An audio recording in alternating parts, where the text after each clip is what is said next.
So hello everyone. Welcome in. Hold on for a minute here. Interview. Okay, so on my screen here we have Ashlyn that's with us. We have to do a little bandwidth check. So let's see here if we can work this out. It was all fine until a minute ago. Okay. That's always how Hold it on. Wow. happens. Yeah, let's see here. Hold on. Let me do one thing. Let me check one thing as we're working live broadcasting. We love it. We love it. Let's do this here. Speed test. Let's see here. Oh, of course. It's been running smooth all day. And then we get to time to broadcast. As soon as I said that, It heard we you. jinxed it. Hold on. We jinxed it. Hold on. Let's see if this speed test works a little better. Okay, that's good. So speed test is working well. Great. Okay, and I see you working a little bit better. Okay, so we want to welcome to the stage Ashlyn Lipori-Russie. Welcome. That's our guest today. Round of applause. I love the sound effects. All right, so we are happy to have you join us today. Missing Mandy, everyone. She's on a plane coming back from Ohio, so we missed Mandy this week, but she might pop into the comment section as well. Ashlyn, to let the people know a little bit about you, uh, maybe tell us who is Ashlyn in like 30 seconds or less. Oh, questions like this are always difficult for me, but I guess the simplest way to explain it would be I am a journalist turned entrepreneur who is very, very passionate about making sure that people understand the news and people are able to connect with it, especially at this moment in history when more and more people are turning away from paying attention. It's, I think, my life's work to make sure that people are able to engage in a way that feels good to them and makes sense for them. I'm also a yoga Okay. teacher and, a mindfulness guru, some could say, and it all gets wrapped up into one thing with my business, Ask Ashlyn. Okay, so what I'm going to do is actually, you were really choppy when you said that. Maybe try Okay. to exit the platform back in, and let's see if you're smoother that time. So let's try that. Okay, I'll be back. We're like BRB, be right back. Okay, so Ashlyn's going to be right back in a moment for us, and we're going to fix that. The little gremlins have us, the little sound have us for today. Also, if you're watching live, make sure to follow us and on the platform you're watching on, subscribe, follow us on YouTube. Okay, so you're back there. Let's see here. Say, just count to 3 real quickly. 3, 2, 1. You're still choppy. Let me think here. Is there a way using your ears, your ear pods? Is there a way to maybe let's try it without the AirPods? You want to try that? Let's see here. Sure. Yeah, pop them out. Let's just try that. And now, once you're ready, count to 3 again.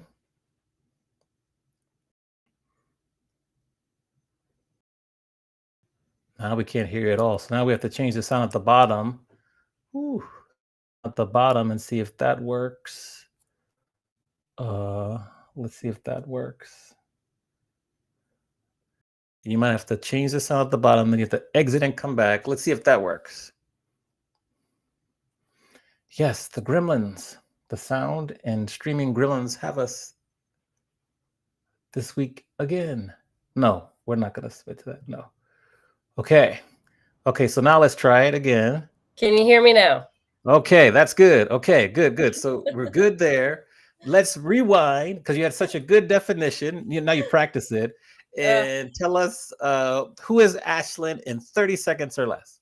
Yes. So I am a career journalist turned entrepreneur who is very passionate about making sure that people have an easy way to connect with news, especially at this moment in history when more and more people are choosing to step away from paying attention. I think it's incredibly important that we change the way that the industry connects with audiences so that people can stay informed in a way that feels good to them and feels safe for them, as opposed to this mass exodus of information and good quality education and paying attention. So I'm also a yoga teacher, and I've done some work in mindfulness spaces, and all of that gets wrapped up into one thing with my business, Ask Ashlyn.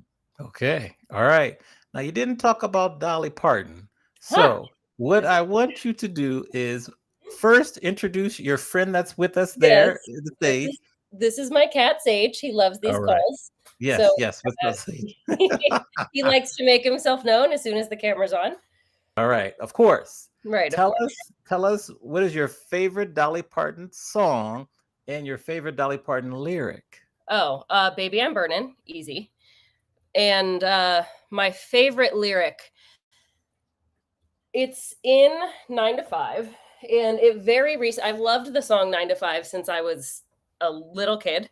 I grew up watching the movie, and I very recently learned when she is saying something about getting a promotion, right? Like deserve a fair promotion. For the longest time, up until a couple months ago, I believed that line was a fat promotion. I thought Dolly Parton, way back in the 80s, was using modern vernacular to discuss a sizable promotion as opposed to a fair one. And I think my interpretation of that is something she should possibly consider. These days we should really be advocating for larger promotions than a lot of people want to give. Okay. Where does your love for Dolly Parton come from? Oh, that's a great question. I don't know. I've just always been a fan of her and kind of her aesthetic and the way that she tries to put kindness into the world. And her music has always been something that's just kind of been in the background as I was growing up. And I think she's just such a sweet and powerful woman, but is, also so talented. And I've just always been a fan. I actually was her for Halloween last year. And Oh, yeah, nice. Okay. I always tell my music business students that Dolly Parton makes more from I Will Always Love You that was redone by Whitney Houston than yep, almost any of her other songs. It's just yep, an amazing fact. So I'm a Dolly fan. She's also very philanthropic. yes. She does a lot of stuff. So she's an amazing human being. So when I read that, I was like, okay, Ashlyn and I, we're gonna get along real well. Yeah, yeah. So yes, my next question would be your Emmy. Explain the project that allowed you to get your first Emmy nomination. It's actually a very funny story. I was working as an AM newser. That's what we call it when you're on overnight shift at a broadcast station. And it was with the morning crew. And the story that we were nominated for was actually about a man who was on the run from police. And he was trying to jump over a fence, got stuck on the fence. And when the police tried to yank him down, they pulled his pants off. And so there was excellent video of that encounter that was quite funny, and it landed us an Emmy nomination, and I wrote the story. So it was I love it. that's one of those little memories that's like, oh wow, yeah, got an Emmy nomination for a story about somebody getting the butt yanked out of his pants. Okay, okay. It works, whatever works. Yes. You also mentioned your yoga instructor. How does that blend with your current work? It's I've been an avid yoga practitioner since college, so for about 10 years now. How old am I? 12 years. And it's I'm not currently teaching at a studio, but I have over the past 10 years or so taken up different positions teaching, and I've during the COVID era taught classes outside consistently, and that was always a real treat to get to like watch the sunset as we were doing yoga. But it blends with what I'm doing now because I think so much of the problem with people choosing to turn away from news is around news overwhelm and feeling like so much of the news is bad. It affects your mental health, and people want a way to engage with the news, stay up to date that doesn't make them feel that way.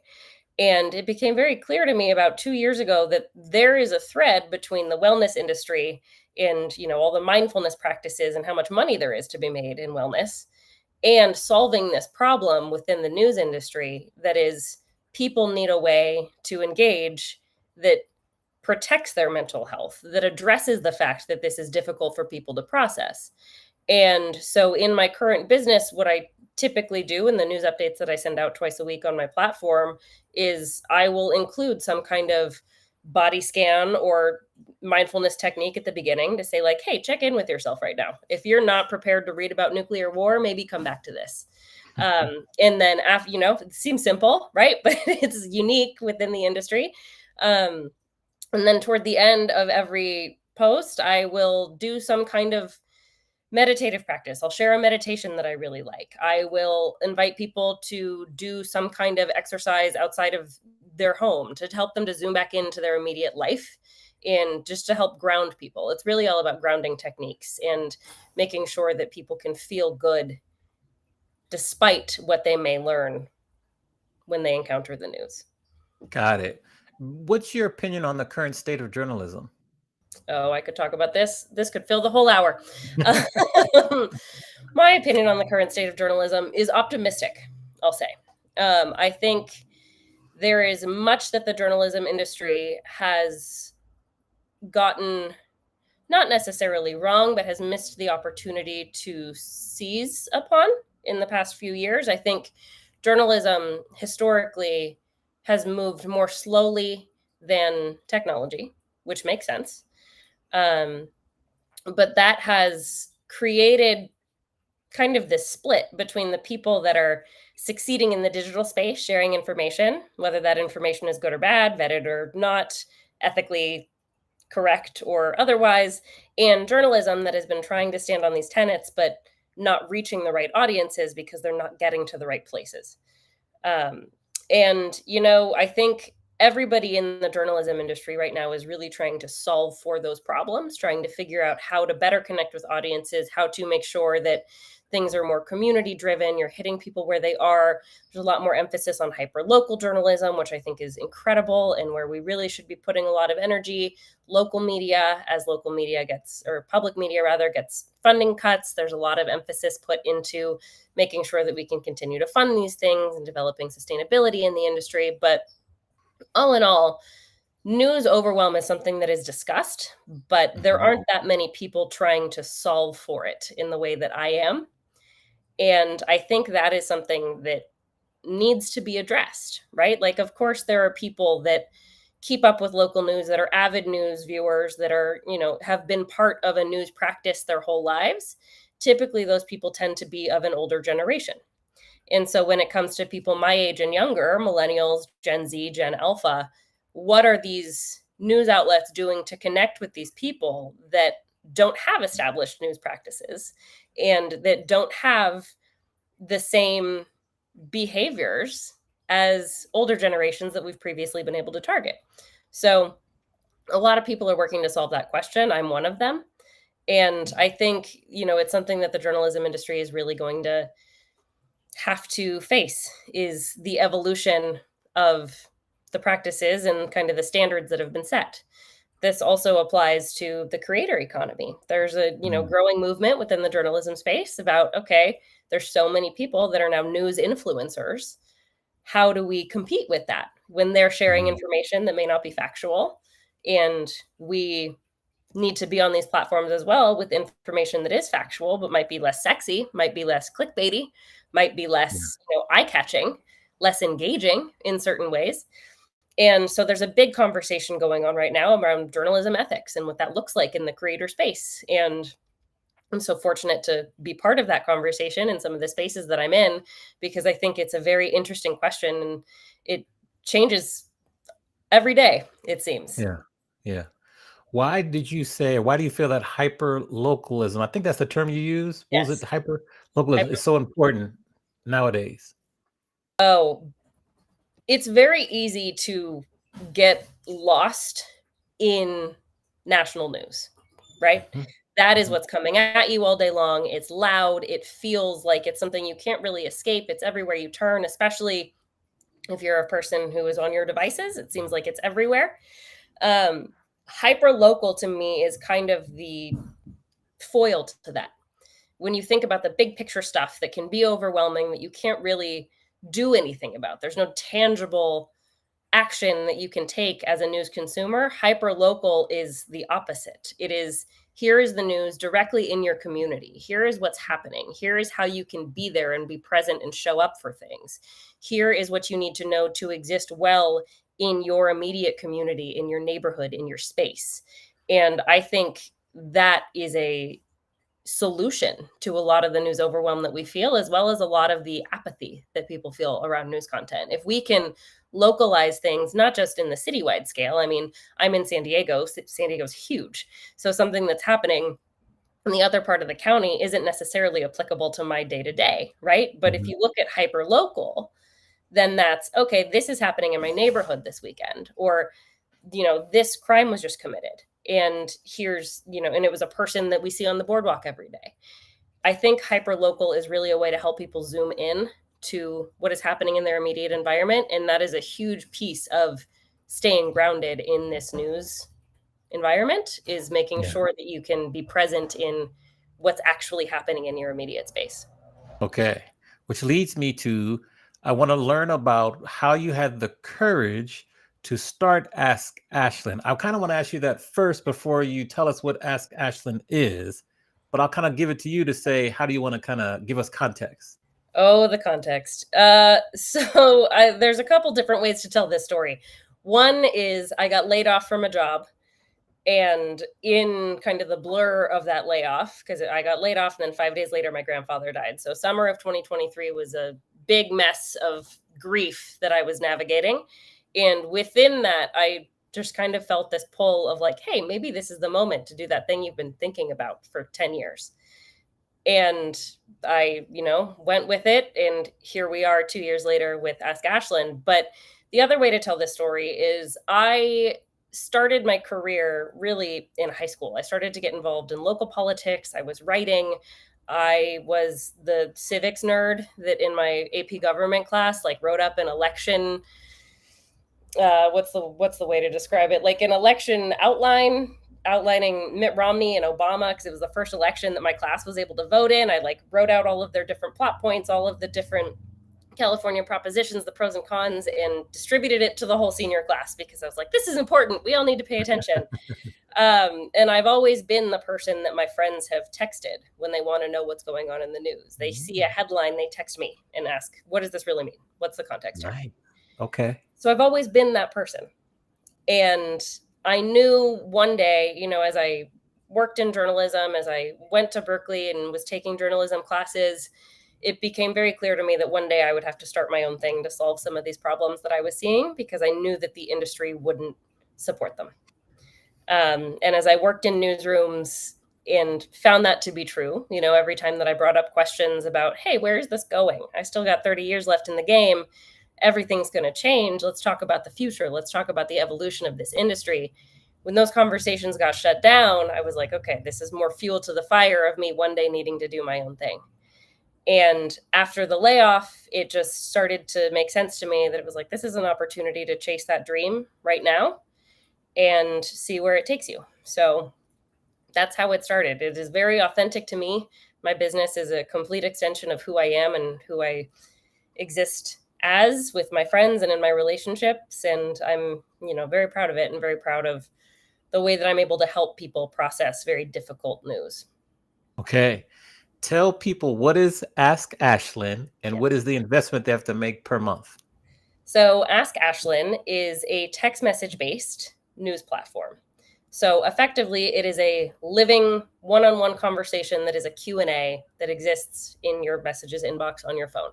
You subscribe for $10 a month, and that gets you news updates from me twice a week with only the information you really, truly need to know. Not what ifs, not this is speculated, not, anything other than what is certainly right now happening and what is certain to happen. And with that, you are able to ask me any question that you have about news that you encounter. So, for example, something on student loans. I did a series on student loans earlier this year that was, here's the breakdown of how this is shifting under the new administration. If you have questions about it, text me. Let me know what they are. And then receiving questions from the audience helps inform the future updates, because it helps me to understand what people are really looking for. And not only is it a great method of engagement because I'm your journalist friend, I am a real person that you're talking to in your inbox. It's not a newsletter. It's a real conversation that you would have on your phone. It's not a group text. It's just me and you. And it's, very helpful for people, I think, because it's light touch. It's not a secondary platform I'm asking you to go to. It's not this additional thing that you need to be paying attention to in an onslaught of the hundreds of emails that we get per day. It's just a quick and easy way to communicate with a friend who understands the news and is here to help you understand the context. Excuse me. And get some media literacy and get all your questions answered. Okay. So, so much there to unpack. Okay, I'm so excited. So, can you explain maybe your business model, how that works, with that, whatever you feel comfortable sharing? Because $10 a subscriber per month, like, how is that working? Do you have sponsors? Like, what is the business side of it? How does that work? Excuse me while I cough through the sinus infection I've been fighting. Yes, and as you're coughing, because I'm going to lead to a couple other questions, and I'm just curious about the business model, because there could also be some other people who might be so intrigued by this concept that you created. So I'm just curious about the business model first. Yeah, absolutely. Texting is actually a growing feature within the journalism community. Excuse me. It's a growing feature within the journalism community that more and more people are starting to offer because they understand the value that it poses with community engagement, that kind of one-on-one relationship with your audience. But my business model, excuse me one second. Yeah. No, take your time. We got it. Summertime, we have lots of stuff in the air, and we're just, you got the AC, and plus close to the beach, all the things. I'm convinced many people I know are sick right now. I'm convinced it's because of the weather down here in San Diego. We haven't gotten much sunlight. I think that's messing with people's immune systems. But yeah, my business model at this point is driven by the subscription revenue. And I also am multi-platform. I have a social presence. I am on TikTok. I'm on Instagram. And I'm starting to get paid for some of that content. So that's part of the business model within the creator ecosystem. And I also, as an entrepreneur, you're always thinking about new ways to engage and new revenue streams. And I'm working on launching an event series that I think will be very beneficial for people in my immediate community to process through some of their emotions around what's happening right now and just that general feeling of overwhelm, and pair it with a workout class or a yoga class or something like that. But I would say, the subscription revenue model is one that a lot of independent journalism creators are exploring right now, whether it's through newsletters or podcasts or whatever it may be. It's not necessarily unique to me, but I've found, $10 a month isn't a significant ask for the value that I'm offering. And I've heard from my subscribers, like, raise your prices because this is too good. But I want it to be accessible to people, and I want people to be able to engage, especially people in those younger demographics who maybe are not receiving an education in civics or in journalism that I think they should be, because that's not really taught in schools. Like, how to read the news isn't taught in school, but it is something that I think is very important. Media literacy is a problem that we have all across America. And I want to be able to help people learn how to understand an article that they read, or understand that a reel you see may not be the whole context. It's 90 seconds of a very big story that has gone back years and years, right?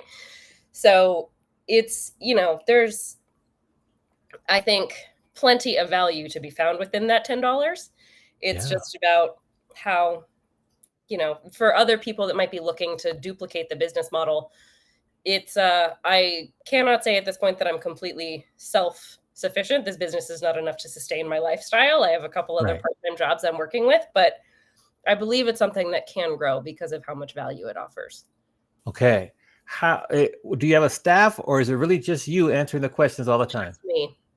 Just me. Yeah. Okay.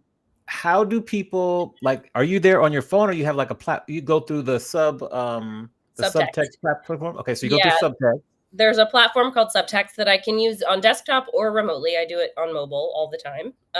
But it's the interface that I use. And actually, the way that I got introduced to Subtext is one of my former college professors now works there.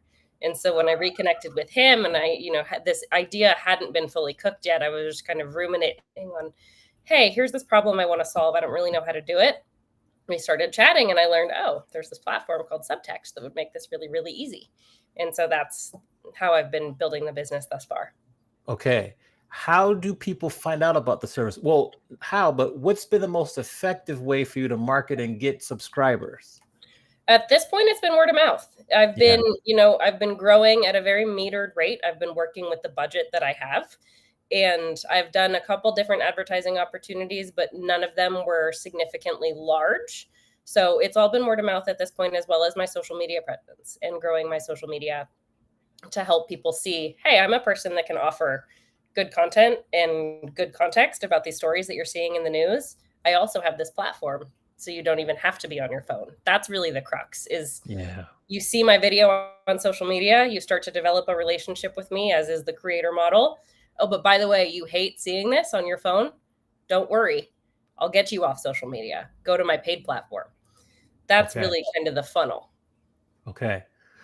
How do you decide which piece of news to share with the people that subscribe to the service?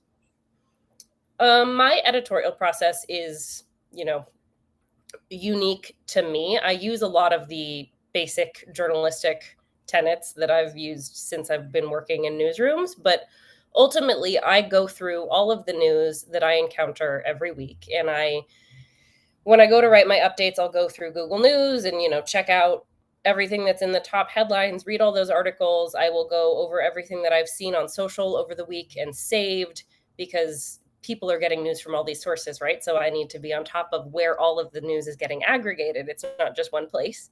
And, I'll review the top podcasts from that week and see what those topics are. And then I will put it all in a big Google Doc and kind of work my way down from a very long list of topics and a lot of context and a lot of really important detail, and then make it far more concise and make it, just as contextual, but a lot less words, as is needed for the text messaging platform.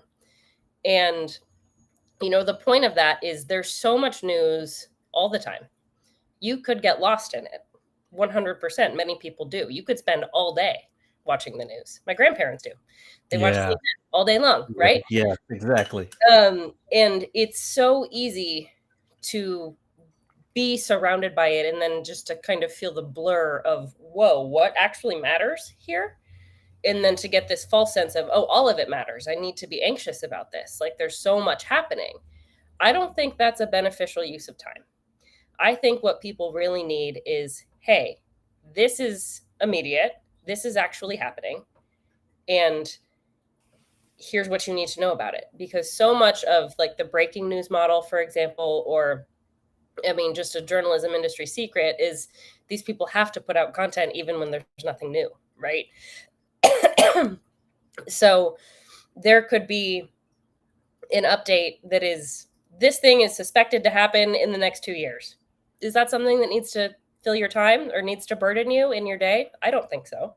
So it's not something that I'm going to promote on my platform. It's not something that I'm going to talk about because it's not immediate. And I really think that is a shift within the news culture that people could benefit from, audiences could benefit from, because as people feel more overwhelmed, there is something to be said about less content, less consumption. Yeah. And that's really, I know it's the antithesis of every journalism model ever, but that's really what I'm trying to promote is we can do more and build better relationships with our audiences by doing less. Got it. Yeah. What is the percentage of people that actually write back with specific questions, like from your subscriber base? It's about like 20%. Oh, okay. So they'll write back and ask more questions. Yeah. Yeah. Or have commentary or want to talk about it or, say, wow, this is crazy. I didn't know that. Like it's because it's an engagement platform. There's a lot of different ways for people to engage. Often it'll be questions, about the tariffs. And because that's a thing that is constantly giving us whiplash, right? Like it changes at least twice a week, typically. So, I'll give an update and then they'll say a couple days later, hey, I heard this changed. Oh, yes, it did. So, it's an ongoing thing, but people do engage, people do ask questions, and the people asking questions is my favorite part of the business because it helps me to understand what is actually valuable to people. I am a journalist. I have journalism brain. I see things from the perspective of somebody who works in news. And often that's not the same as somebody who doesn't, right? Like Right. my friends who have nothing to do with journalism, have never learned anything about journalism, have very different questions about the news than I would think. So it's a very eye-opening way to get to know what the audience needs. Okay. Now let's combine that with like you're a content creator. So, what's your favorite platform to create content on? And how do you organize and structure your content to bring people through the funnel to kind of get them to subscribe if they you kind of have to give them chicken on a stick, so to speak. A little bit, yeah. I would say, and I'm surprised I'm going to say this, but my favorite platform is TikTok. And if you Okay. had asked me a couple months ago, I would not have said that. But I am, I've been an Instagram user since Instagram was started in 2009 or whatever, or that's when I started at least. And I find more and more Instagram is still a valuable platform, but limiting.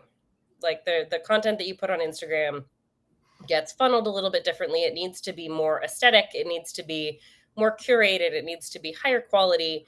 And the jump into content creation for me was a difficult one. I mean, there was a lot of emotional stuff and mental stuff that kind of held me back from diving all into being a content creator. It was I've never been on air. I was never an on air news personality. I was a producer. I was a writer. I was behind the scenes. And though I'm happy to be a public speaker and to communicate with people one on one, the idea of jumping into this world of like the unknown internet where you hear how mean people are and how awful the feedback is just really held me back for a while. It was a very slow walk into being comfortable for me. Um, and TikTok, I found, is actually so much more approachable than I ever would have believed, because TikTok is really where you can be as casual as you need to be. I can show up on TikTok with no makeup on, hair in a bun, bad lighting, and just share something important. And it will be seen by the right people, and I will get the right feedback. And it's just been a very interesting journey to discover how these platforms are different and which one suits me best, because I'm not a person who gets dolled up every morning. I'm not a person who wants to make sure my lighting is always correct. That's just not authentic to me. And so it's been great to find a platform that allows me to be my authentic self as opposed to trying to be a content creator. You know what I mean? Yeah. Yeah, yeah. I think I saw you shared an article in the recently about how that's the trend. It's more organic content creation is actually taking fire more so than people who are doing the lighting and the videos with the captions and all the things. Yeah, I was quoted in a Rolling Stone article Yeah. actually discussing. Congratulations. Thank Yeah. you. Yes, discussing my style of content creation, which is more low key, because there's a growing number of creators on YouTube, on TikTok, on Substack, even, who are just kind of bare bonesing it of like, hey, this is who I am, and we're going to talk about this thing as if we were talking in real life. There's no production. There's no, excess showmanship. It's just quick editing, a real conversation. It's conversational, and that's how we do it to get the thing, to get the good content out there quickly, to make sure that we're meeting the need when the need needs to be met. And I think there's something so valuable to kind of breaking those barriers for other people who might be looking to create content, or even just within this creator journalism space of, it doesn't need to be pretty. You don't need to have your whole anchor hairdo, and you don't need to be behind a desk. You can just be a journalist or a person or whatever, talking and Yeah. speaking into the camera, and you can have just as much of an impact and get just as many views as somebody who has that big production. Got it. How do you manage what platforms assist you the most in terms of managing your time, managing your content schedule, and then managing the responses when the 20% are writing you back? Managing the responses happens entirely through subtext. So I Okay. check in Okay. every day and just keep track of who's responding. It'll email me when my inbox is full or when I have something new in the inbox, and I'll be able to touch base, respond to that person. And when people sign up, I promise a response within 24 to 48 hours. So that's typically what they can expect. But in terms of like my content calendar and making sure that all of my notes are organized, that all happens for me through Google. I don't have a fancy note platform. I don't have I don't have an online organizer. I am a very pen and paper type person. So my legal pad here is full of everything that I need all the time. And I'm constantly writing, constantly crossing things off. And I have a content calendar in my Google Calendar of when dates are expected and deadlines for things. But it really, I mean, it's a one-man operation, truly, one woman rather Yeah. operation, truly. I'm, bootstrapping all of this, but it's a lot of fun and it's working well. Okay. Is there any other platform besides TikTok that maybe you're either going to start using more of, or you're thinking about maybe adding to like your kind of content creation schedule? Oh, YouTube. I I was really, I was going to ask about that, so yeah. tell me why. I'd like Oh, to. YouTube. I mean, I post YouTube shorts, and I do have a YouTube channel. I've posted certain things on YouTube before when I've done live media literacy trainings, which is another thing I hope to bring back in the fall, but I think I'm going to switch to doing it virtually instead of in person. Um, I've like posted that on YouTube. So I do have a YouTube channel for Ask Ashlyn, but one thing that I'd really love to start doing on YouTube is live shows like this one. I've heard from other journalism creators that they do like a live news hour every Monday. They go live at 5 o'clock, wait to see questions that people submit, and then respond live as if they were watching a live stream or a live show. And I think that is such a fascinating idea and such a great way to connect with audiences who are looking to engage on YouTube. And as we know, YouTube is the fastest growing platform. Yes. More Yeah. people are watching YouTube than watching TV. Yeah. So that is something that I really do want to start to spend more time on. But trying to do this as a solopreneur with only me doing it, I'm like taking baby steps, right? It's like, okay, master short form content, and then we'll get to long form. Right. Right. Since you mentioned that, like as a solo one woman show, what are the different, and we call them, I've learned just the last month, we're going to call them revenue fountains because streams end, but fountains keep going Ah, forever. So I love revenue that. fountain, yes. What are the different revenue fountains that you have in your business that allow you to kind of diversify your income? Right now, it is the subscription service, Mhm. as well as the income that I make from content creation and the videos that I post. And those are the two revenue streams related to the business at this point. I also have a donor platform where people can send me money whenever they feel Mhm. called to do so. Yeah, Um, yeah. but as I'm looking to expand and kind of grow outside, now that I've mastered these two things, I'm like, okay, let's add, right? I didn't want to fall for let's do everything at once. Yeah, I yeah, really yeah. preferred to do things in a more metered way. So now as I'm expanding, I want to be doing this event series. I'm already talking to a couple different locations and places to get that set up. I think that paid events, because especially this is what I was talking about with that intersection between the wellness space and journalism. There's so much money to be made in wellness. People are so willing to pay for wellness services or things that they think will make them feel better. And journalism has historically had a revenue problem. Journalism is always looking for more money. And Mhm. so if I can create this event series where you're paying for wellness but getting the benefit of good quality information, that's a huge hole that has suddenly Yeah. been filled that I know people would be willing to pay for. So that's another idea. I'm also trying to take my show on the road, so to speak. I am working with a couple different colleges and high schools to hopefully get paid to do some media literacy training there and to do some discussions for younger people, high school students, college students about, hey, here's how you understand the content that you see on social media. Here's how to understand when you see a reel about a news topic. Here's how to read an article. Here's how to, if you see a headline and a push alert, here's how to really make sense of it. Because that education, I think, is going to be increasingly important. And they're not teaching it in schools, as I've already mentioned. No. So I'm Yeah. happy to be that person and to help people understand, here's what you need to know to really be a good citizen, if for lack of a better expression, right? Like to be engaged and to understand how to engage well, as opposed to just getting swept up in the media ecosystem, as so many people do, and then feel Yeah. bad when they get overwhelmed. Right. Okay. Now we kind of come to the point in the show where we flip the script and let you ask me, since it's just me today, no Mandy. We miss you, Mandy. We do miss Any you. question you like. So what question do you want to ask me? And let's hear what you think. Yeah. So, as I was prepping for this podcast, I looked into you and, checked out your LinkedIn and saw some of what you're up to. And I'm curious, as a person who seems to be a jack of all trades in sorts, and I'm, working on building myself up to be one as well. I mean, I could say that I am now, but there's always more, Mhm. right? Like the entrepreneur brain is always coming up with new ideas and figuring out how to fit them into your schedule to act on them. I'm curious, what are some of your techniques or tactics or strategies to balance doing everything at once?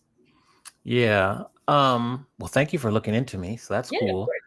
I course. try to like kind of batch my time. Like for example, yesterday I spent probably a good 2 hours doing videos that I will put on a TikTok, a YouTube, and an Instagram for the next 2 weeks. So I did that block of time. So that's done for the next kind of 2 weeks. I don't have to do that again, except in a week, I'll probably do two more. Yeah. So that's one thing. Then I try to like block my calendar out. Like today, I had to block my calendar out to uh, create or recreate my syllabus for the upcoming semester and the class discords. So if I can bucket my time and batch my activities, that kind of helps me keep kind of going forward. And then, like for example, then later on today, I'll work on a couple speeches I have to give. So I Hmm. pretty much have a nice schedule and I can bucket my time so that I'm kind of always accomplishing things. And ironically, I'm trying to actually do less. Like I'm really trying to focus in on like my niche, Yeah. like helping creatives monetize their art. That could be a musician who's working full time that wants to kind of grow their music, or it could be an author that's also wants to write a book, just doesn't know the process. Those are kind of my two sweet spots to helping people. So I'm really trying to hone in on those two groups of people. Um, in terms of my content, in terms of what I'm doing, and my business development. So I think the key for me is to block my time out. So all different parts of the day, I'm doing things that can help me make my long-term goal. Mhm. Plus, I have a VA that helps me grade papers. Oh, there you And go. then I have someone that helps me kind of on a part-timeish basis with PR. So I have different people to help me. That's kind of how I would ask that question. Oh, great. Answer. Yeah, Yeah. time blocking is something that I find to be critically important in the day Yeah. to day of like, okay, Yeah. here's the 2 hours I'm spending on this. Here's the 2 hours I'm spending on this, because it's so easy to just spin on your head if you don't have Yeah. that kind of organization in place. Yeah. Yeah, completely Okay. understand. Now, since Mandy is not here, you get a bonus. You get to ask a second question if you like. So, do you have Oh, a second question that you would like to ask? yeah, I would. This one's going to be about music. Are you ready? Okay, I'm ready. Yes. What has been, because I've seen this debated, what has been your song of the summer? Ooh, song of the summer. For me, I think it's gonna be "Mutt" by Leon Thomas. Oh, Cause it's a great I'm a yes, I think that's gonna be the song of the summer. I'm tempted to pick something by Tyler, but she was kind of a couple summers ago with Water. So yeah, I'm gonna go with Leon Thomas Mutt, and then the one B would be the remix he has with Chris Brown, which is also a very good remix. So that Oh, I would haven't be heard that remix. yes, I'll have that to would check be it out. 1A, 1B. Yeah, I think that's what I'll go with. Great question. Great. Yeah. Yeah. Thank you for that. All I right. love that song. I, Yes. discovered it through TikTok. It's always crazy Yep. to That's the how the thing media now. landscape has changed. Yes, you find it on TikTok first, so it's ironic. Yeah, Now, certainly is. if I'm talking Ashlyn, August 18th, 2030, 5 years from now, Ooh. where would you like to see Ask Ashlyn be? Huh.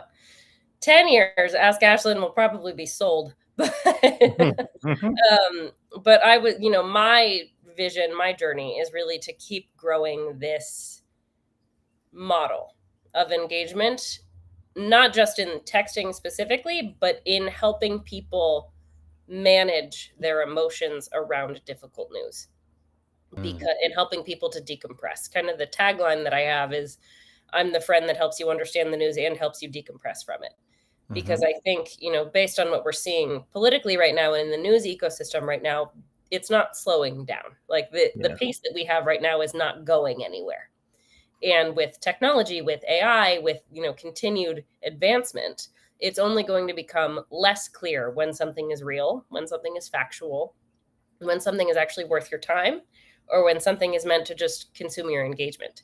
So I think there is an endless uphill stream of, I suppose streams don't flow uphill, maybe they do, but it continuous, like there's a mountain to climb. There will always be something new to discover in terms of helping people to manage everything new that is coming at them and the pace that it is coming at them. And I think I absolutely plan to be spending the next 10 years working on that in whatever form it may be. Ask Ashlyn as a text messaging platform may only exist for a couple of years, but the concept of helping people to stay grounded among, or amid rather, difficult content is something that Right. isn't going anywhere. So we'll see how it evolves with AI and with the news and with the changes that we see politically. But it's, I plan to spend my life on this. So I have two follow-up questions. Since you mentioned AI, what's your thought? Like someone will be like, "Oh, I can just create a bot to do that for me." What's your response? I've gotten that question so many times. My response to that is no.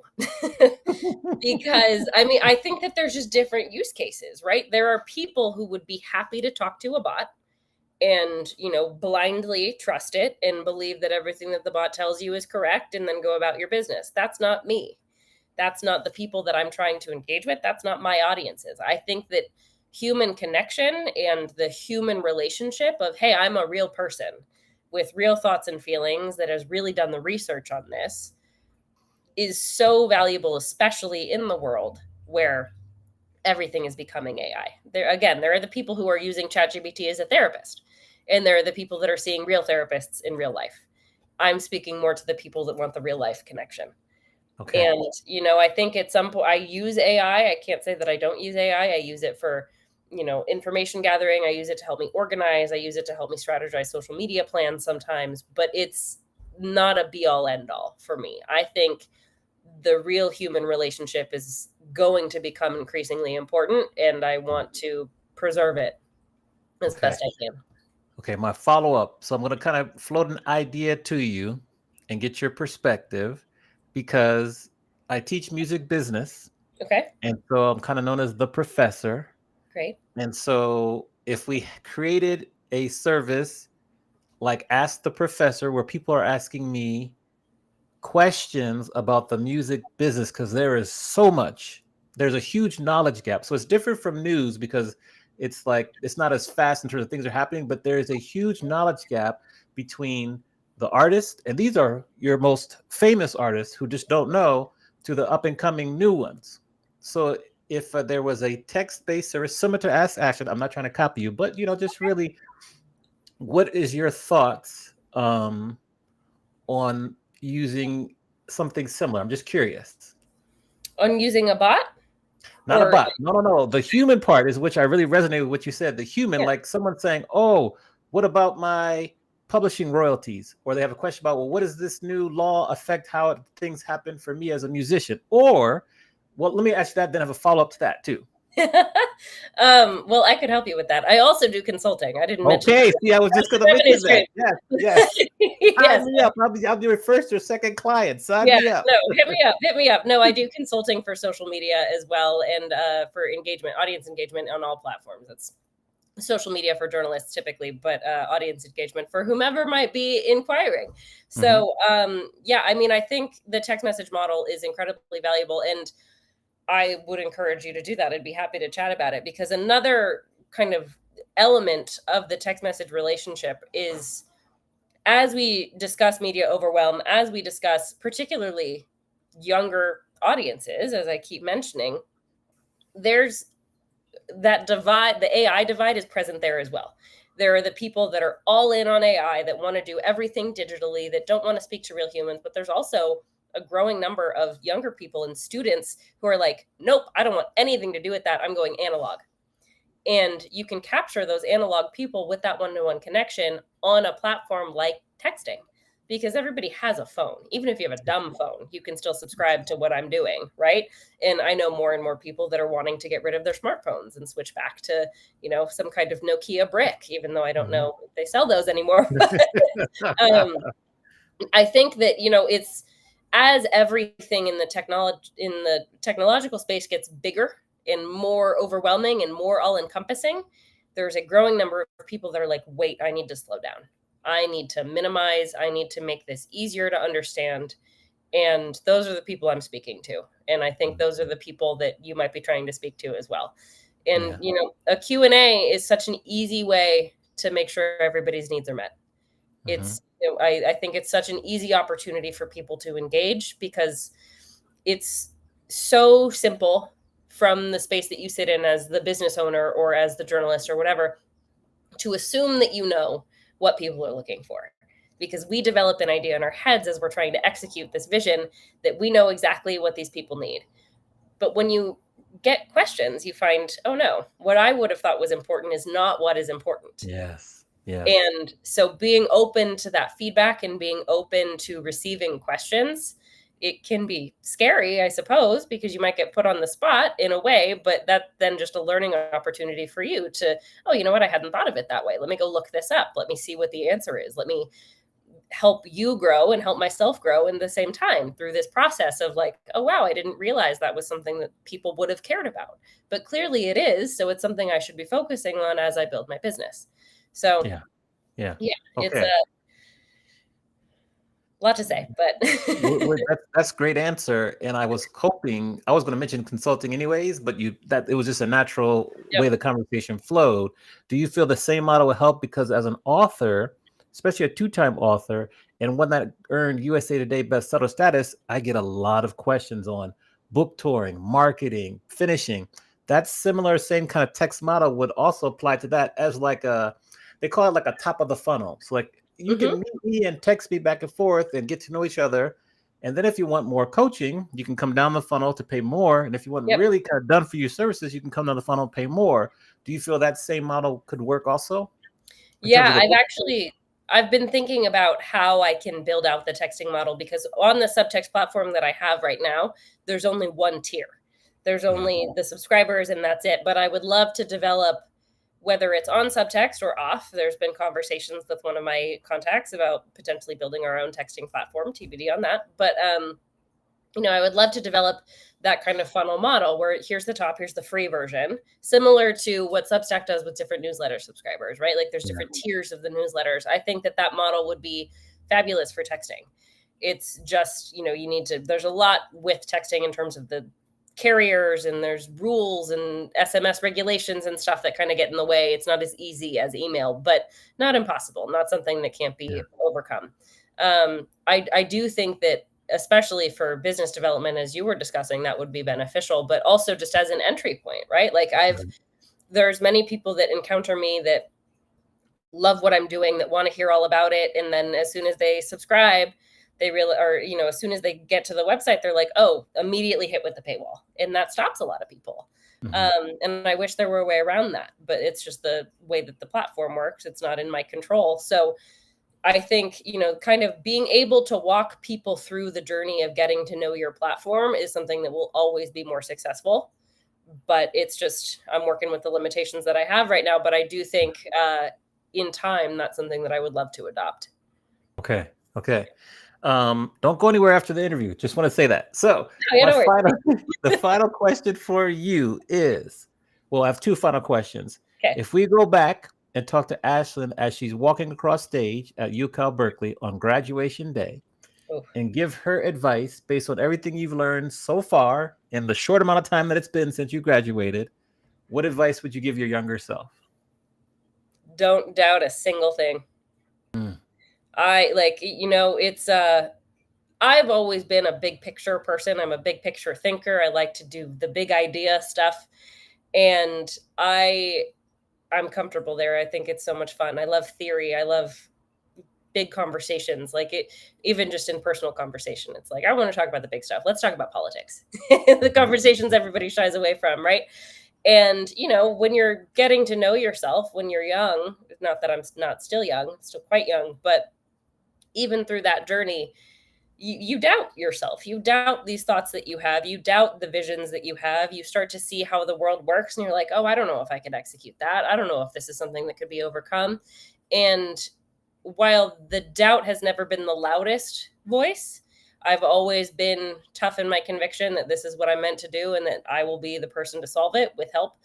Um, But I did, at different stages of my career and kind of the jump that I took from journalism, out of journalism, back into journalism, there were moments of, I don't know if I'm doing this right. I don't know if I'm on the path. And now that I see it 10 years later, full circle, didn't need to doubt a moment of it. It all made sense. It was, and I knew at the time it was the right decision, even if it didn't feel like it. But hindsight is 2020, and Yeah. there's just, I think kind of questioning yourself is an important part of life. It's good to look back at your decisions and say, okay, was that, even in your day to day after a conversation with somebody, how did I show up in this conversation? What did I like? What can I change? I think doing those kind of check-ins is important, but at the same time, for all of the stuff that I was worried about when I was younger, didn't need to. I've been on my path and I knew it, and it's been carved for a long, long time. Excellent. Excellent. How can we best support you? Lift you up, share the word. What can we do to help? Yeah, lifting me up and sharing the word is critical. Absolutely. If you subscribing to my platform would be the number one. I would love to get some new subscribers out of this and to just help more people get news that is easy. The buffer between hard news and easy delivery. That's what Ask Ashlyn is. So I would love to, if you could subscribe and share it with other people. That's one of the big things is when you encounter this platform and start to see the value in it, share it with somebody you think would benefit, because everybody knows somebody who's feeling some type of way about the news right now. You cannot hit a rock without finding a person who's like, I don't want to pay attention.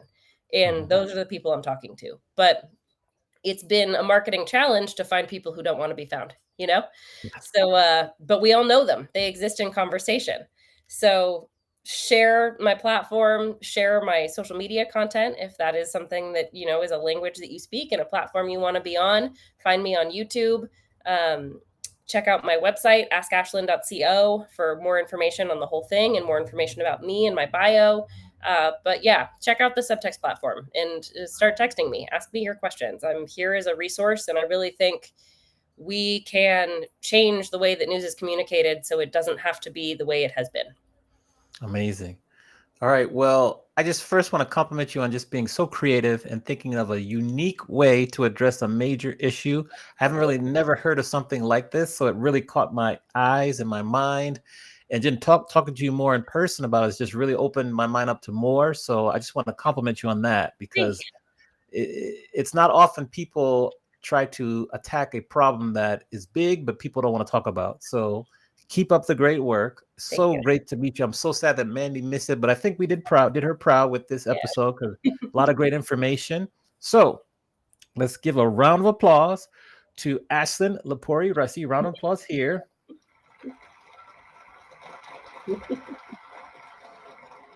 Awesome. And for those of you that are watching the show, we're taking a 2-week break because we have Mandy and I are both traveling next week. Then we have Labor Day, so we'll be back in 3 weeks. I believe 3 weeks will be, let me think here, September 8th. We'll have another episode then. In the meantime, you can watch our shorts, all the things. Follow us on all the social media platforms. Share it with a friend. Subscribe to us on YouTube. Leave a rating, review, all the things. Thanks again to our guest today, Ashlyn. And with that, we will see everyone next week. Not next week, 3 weeks from now. 3 weeks. Or yes, 3 weeks from now. And we'll see you soon.